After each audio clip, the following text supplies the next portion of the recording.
नमस्कार। Professor KBC की class में आपका स्वागत है।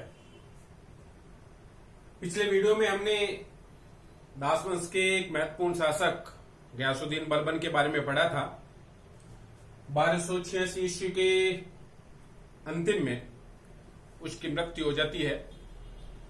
मृत्यु से पहले उसने अपने उत्तराधिकारी के रूप में अपने पुत्र के खुसरो को नामित किया था, परंतु उसकी मृत्यु के पश्चात दिल्ली के कोतवाल फखरुद्दीन ने अन्य अमीरों के सहयोग से के खुसरो की जगह बलबन के दूसरे पुत्र और बुगरा खां के पुत्र के कुबाद को, जो कि 17-18 साल का नवयुवक था, दिल्ली की गद्दी पर उसको आसीन कर देता है और के खुसरो को मुल्तान की सूबेदारी देकर वहां का गवर्नर बनाकर उसे मुल्तान भेज देता है। दरअसल के कुबाद इससे पहले बलबन के नियंत्रण में रहा था। सारी नियम कायदे बलबन के अनुसार ही उसने अपने जीवन में लागू किए थे। जब वो सुल्तान बन गया तब उसी समय दिल्ली के कोतवाल फखरुद्दीन के दामाद निजामुद्दीन को उसने अपना नायब घोषित किया था। निजामुद्दीन बहुत ही चालाक व्यक्ति था। उसने केकुबाद को सारे भोग विलास में डुबोकर सत्ता का सारा जो केंद्र था उसमें अपने आप को स्थापित कर लिया, यानी एक तरह से सत्ता उसने अपने हाथों में केंद्रित कर ली थी। और एक तरफ केकुबाद भोग विलास में अय्यासी में अपना जीवन जी रहा था और निजामुद्दीन सारी सत्ता को अपने हिसाब से चला रहा था। कुछ समय पश्चात जब बंगाल के गवर्नर और सुल्तान केकुबाद के पिता बुगरा खां को इसकी जानकारी मिली तो वो अपने पुत्र को समझाने के लिए वहां से दिल्ली की ओर प्रस्थान करता है। तब निजामुद्दीन ने सुल्तान केकुबाद को सचेत किया कि उसके पिता उसके खिलाफ षड्यंत्र रच रहे हैं, उसके सत्ता से हटाकर वो गद्दी पर आसीन होना चाहते हैं। इसीलिए वो बंगाल से ससैन्य बल दिल्ली की ओर आ रहे हैं। केकुबाद भी अपनी सेना लेकर बंगाल की ओर प्रस्थान करता है और अवध में दोनों का आमने सामने सेनाएं खड़ी हो जाती है। तब बलबन के विश्वस्त लोगों ने, उनके विश्वस्त सहयोगियों ने पिता पुत्र के मध्य जो भ्रम की स्थिति थी उस भ्रम को तोड़ा और दोनों पिता पुत्र के मध्य मिलाप होता है। बुगरा खां वापस बंगाल चला जाता है, परंतु बंगाल जाने से पहले वो अपने पुत्र केकुबाद को सलाह देकर जाता है कि वो ऐसे षड्यंत्रकारी लोगों से दूर रहे और शासन सत्ता को जैसे सुल्तान का कर्तव्य होता है वैसे उसको चलाए। यहां दिल्ली आने के पश्चात केकुबाद ने अपने नायब निजामुद्दीन को जहर देकर मरवा दिया और सत्ता पर अपनी पकड़ मजबूत करने के लिए आरिज़े मामालिक यानी सेना के प्रमुख पद पर खिलजी गुट के एक महत्वपूर्ण व्यक्ति जलालुद्दीन खिलजी को नियुक्त कर देता है और साथ में उसको शाइस्ता खां की भी उपाधि देता है। यानी एक तरह से देखा जाए तो तुर्कों का जो एक गुट था उसको लगने लगा कि सत्ता उनके हाथों से निकल रही है। तुर्कों के एक अन्य दल जो कि खिलजी का नेतृत्व जो जलालुद्दीन खिलजी कर रहा है उसके हाथों में जा रही है। तब ऐसी स्थिति में एक दल जिसका नेतृत्व मलिक कच्छन और मलिक सुरखा कर रहे थे, उन्होंने केकुबाद को पद से हटाकर और नए व्यक्ति को सुल्तान बनाने की सोच रहे थे। उसी समय केकुबाद को लकवा हो जाता है और लकवा होने की स्थिति में उनके पुत्र कयूमर्स, शमसुद्दीन कयूमर्स, जो कि उस समय से छोटा बालक था, उसको सुल्तान बना दिया जाता है। परंतु दोनों दलों के मध्य अभी भी विवाद की स्थिति थी। ऐसी स्थिति में जलालुद्दीन खिलजी ने मलिक कच्छन और मलिक सुरखा को परास्त करके सत्ता पर अपनी पकड़ मजबूत कर लेते हैं और उन्होंने लकवाग्रस्त केकुबाद को कुछ खिलजी सैनिकों ने मारकर यमुना नदी में बहा देते हैं और नए सुल्तान कयूमर्स का संरक्षक जलालुद्दीन खिलजी बन जाता है। परंतु ये लंबे समय तक संभव नहीं था, इसलिए कि भी हटाकर उसको मौत के घाट उतारकर जून 1290 ईस्वी में जलालुद्दीन खिलजी दिल्ली की गद्दी पर आसीन होता है। उसने फिरोज शाह की उपाधि धारण करके दिल्ली की गद्दी पर आसीन हुआ, परंतु दिल्ली की गद्दी पर आसीन होने से पहले होते समय उसने दिल्ली न जाकर दिल्ली के पास ही केकुबाद के द्वारा निर्मित महल किलो खरी में ही अपना राज्याभिषेक करवाया और लगभग 1 साल तक वो यहीं पर रहकर उसने अपनी सत्ता को चलाने का प्रयास किया था। इस घटना को इतिहास में खिलजी क्रांति का नाम दिया जाता है। आप देखेंगे कि अक्सर क्रांति शब्द का प्रयोग तब किया जाता है जब रक्त रंजित कोई घटना घटती है, परंतु मूल रूप से देखा जाए तो क्रांति का मतलब होता है परिवर्तन। एक मास स्केल पर जब परिवर्तन होता है तो उसको क्रांति कहा जाता है। अब उस परिवर्तन का रूप कैसा हो, रक्त के रूप में हो या किस रूप में परिवर्तन होता है वो अलग बात है, परंतु मुख्य बात है एक बड़े स्केल पर बड़े लेवल पर यदि परिवर्तन होता है उसको हम क्रांति का नाम देते हैं। तो यहां आता है खिलजी क्रांति। तो इसको क्रांति क्यों कहा गया है, उसके पीछे एक कारण है, क्योंकि अभी तक दिल्ली सल्तनत पर जिनका शासन था वो वर्ग आप देखेंगे तो वो अभिजाती वर्ग था। तुर्कों का वो वर्ग जो अभिजाती वर्ग यानी उच्च कुल के लोग थे, उन्होंने शासन किया था। पहली बार सर्वहारा वर्ग यानी खिलजी एक सामान्य तुर्कों की जाति थी, जो आम जन लोग थे उनमें वो शामिल होते थे। उनके पास पहली बार सत्ता आई थी, यानी अभिजातीय वर्ग से सत्ता हटकर एक सामान्य जन यानी सर्वहारा वर्ग के पास सत्ता आई थी। और दूसरा कारण आप देखेंगे कि अभी तक दिल्ली सल्तनत का जो क्षेत्र था, अधिकार का क्षेत्र था, वो उत्तर भारत था। यानी आपका जो नर्मदा का उत्तरी इलाका है उस इलाके तक ही मालवा के इलाके तक तुर्कों ने अपने अधिकार क्षेत्र किया था। परंतु पहली बार खिलजियों ने इस को भी पार करके दक्षिण भारत तक अपनी सत्ता को स्थापित करने का प्रयास किया, जिसमें वो सफल भी हुए थे।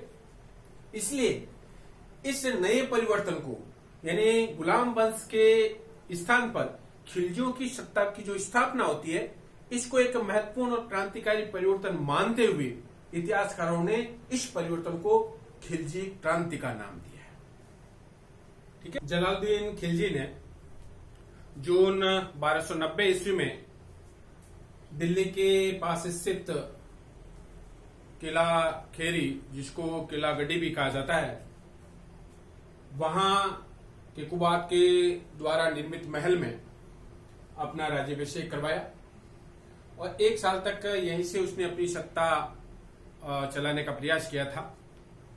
और 1 साल पश्चात दिल्ली के कोतवाल फखरुद्दीन के नेतृत्व में दिल्ली के जब अमीरों ने उसको दिल्ली चलने का निवेदन किया, तब 1 साल पश्चात वो दिल्ली पहुंचा और दिल्ली पहुंचने के पश्चात बलबन द्वारा स्थापित लाल महल में उसने अपना राज्याभिषेक करवाया था।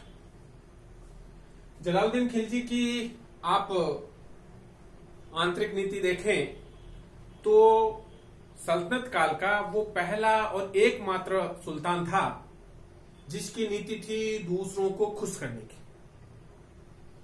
यानी हर एक सुल्तान अपने हिसाब से शासन करता है, अपनी नीतियों को लागू करता है, परंतु जलालुद्दीन खिलजी ने अपने विरोधियों को भी प्रसन्न रखने का उसने प्रयास किया था। यानी दूसरों को प्रसन्न रखना ही उसकी मूल नीति बन गई थी। और इसी के तहत उसने आप देखेंगे तो दिल्ली के कोतवाल फखरुद्दीन जो कि बलबन के समय में था, उसी को उसने कंटिन्यू रखा। कड़ा और मनिकपुर के सूबेदार मलिक छज्जू जो कि बलबन का भतीजा था, उसको कड़ा मनिकपुर का सूबेदार बने रहने दिया। और कई अन्य महत्वपूर्ण पदों पर बलबन कालीन जो महत्वपूर्ण अमीर और सामंत पदस्थापित थे, उन सबको अपने पदों पर रहने दिया। साथ ही उसने अपने परिवार के यानी अपने पुत्रों को, अपने भतीजों को और अपने खिलजी वंश से संबंधित अन्य महत्वपूर्ण लोगों को भी महत्वपूर्ण पद दिए थे। यानी उसका उद्देश्य था सबको साथ लेकर चलने की नीति। यानी बलबन काल के जो सुल्तान सामंत थे उनको और अपने वंश के अपने साथ के सामंतों को, इन सबको एक साथ लेकर चलने की उसने नीति अपनाई थी। यानी सबको खुश करने की नीति उसकी मूल रूप से थी। आप देखेंगे कि 1290 ईस्वी में बलबन के भतीजे मलिक छज्जू ने उसके खिलाफ विद्रोह कर दिया था। उसने अपने आप को स्वतंत्र सुल्तान घोषित करते हुए मंगूशुद्दीन की उपाधि धारण कर ली।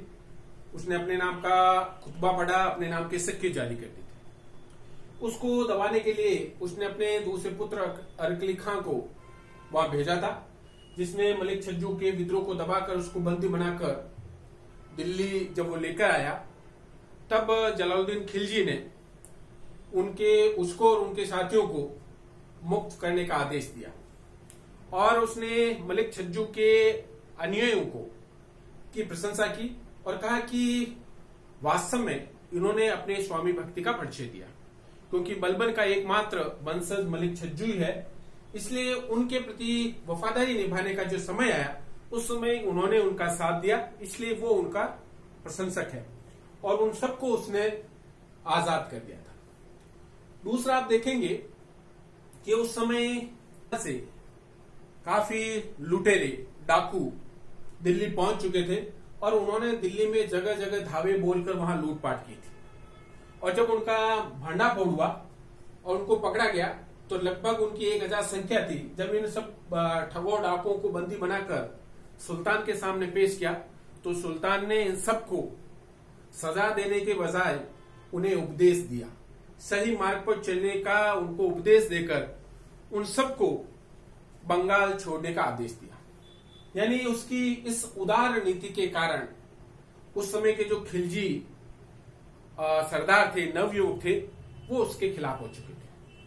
अहमद चप जो उनका मुख्य सलाहकार भी था, वो भी जलालुद्दीन खिलजी की उदार नीति का बार बार विरोध करता था और उसका मानना था कि सुल्तान को हर समय उदार नीति अपनानी नहीं चाहिए, उनको अपने दृढ़ निर्णय के द्वारा अपने शासन को सुरक्षित करने का प्रयास करना चाहिए।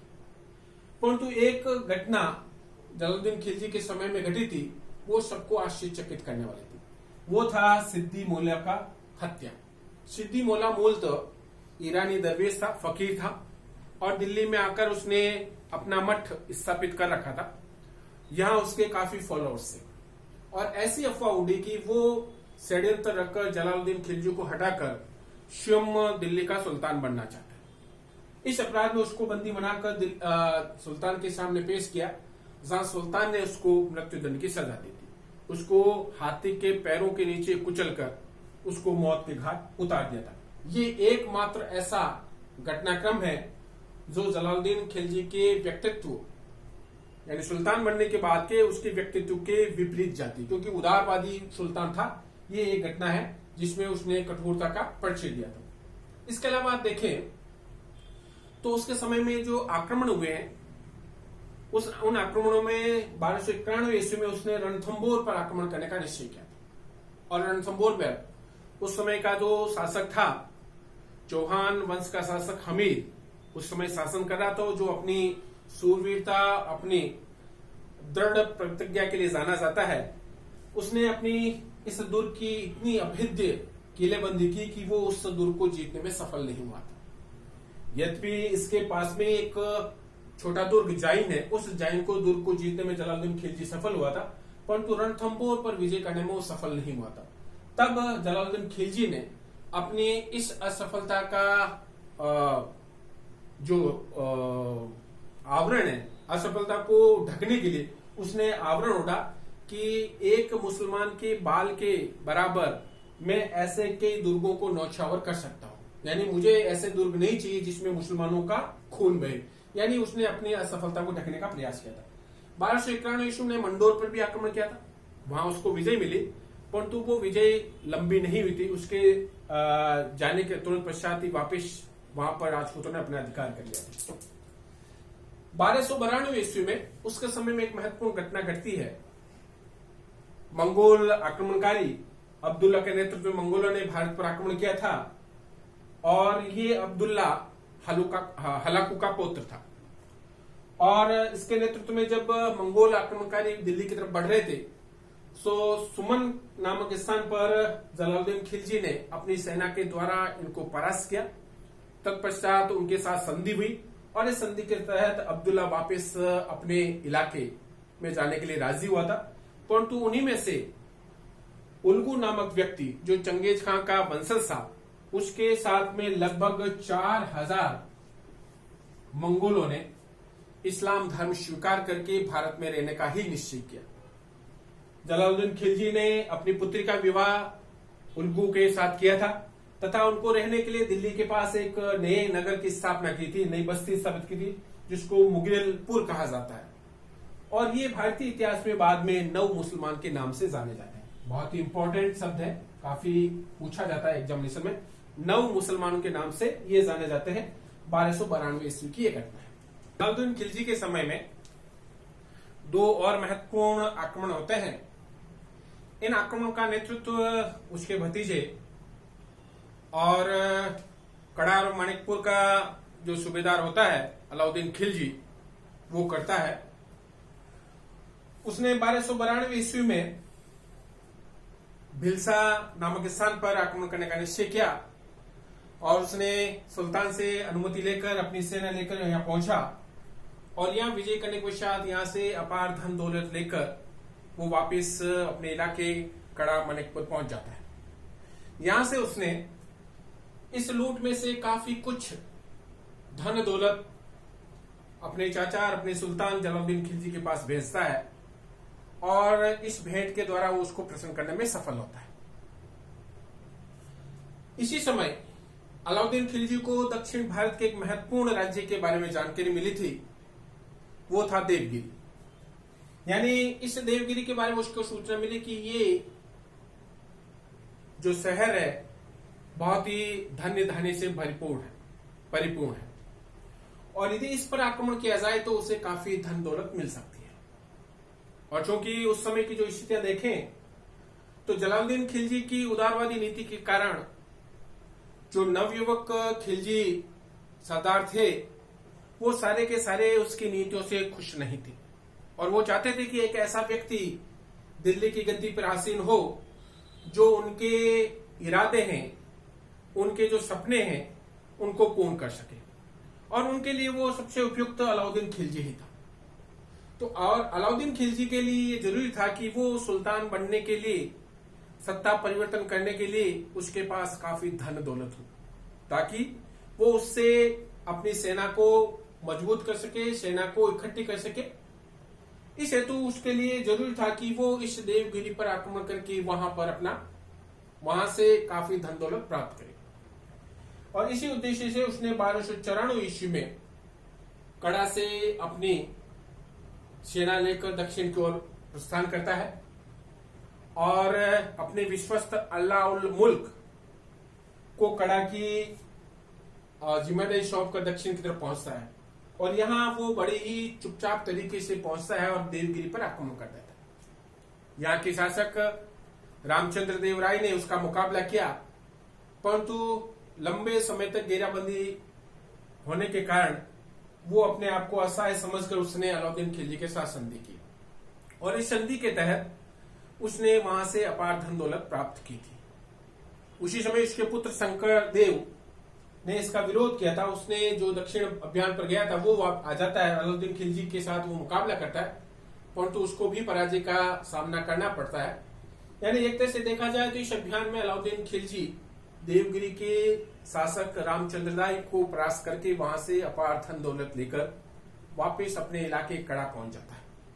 जब इसकी सूचना जलालुद्दीन खिलजी को मिलती है तब वो उससे काफी नाराज होता है और अलाउद्दीन खिलजी के छोटे भाई उल्गू खान ने जलालुद्दीन खिलजी के सामने अलाउद्दीन खिलजी की तरफ से माफी मांगी और कहा कि उसका उद्देश्य सुल्तान को नाखुश करना या उसकी आज्ञा की अवहेलना करना नहीं है और वो इस अभियान के लिए माफी भी सुल्तान से मांगता है और वो जो भी वहां से धन लूटा है वो सुल्तान की सेवा में पेश करना चाहता है।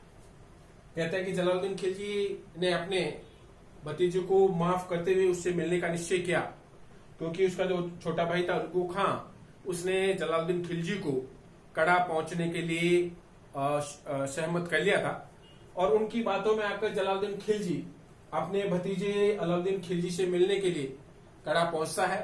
वहां पहुंचने के पश्चात अलाउद्दीन खिलजी ने संदेश भिजवाया कि वो सुल्तान से काफी डरा हुआ है, इसलिए वो चाहता है कि वो उससे अकेले में मिले।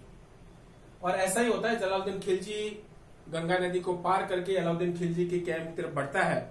वहां अलाउद्दीन खिलजी उससे गले मिलता है और गले मिलने के पश्चात उसने अपने सेना को, जो विश्वस्त लोग थे, उनको आदेश किया और उस आदेश के तहत उस पर वार होता है और जलालुद्दीन खिलजी की वहीं पर हत्या हो जाती है।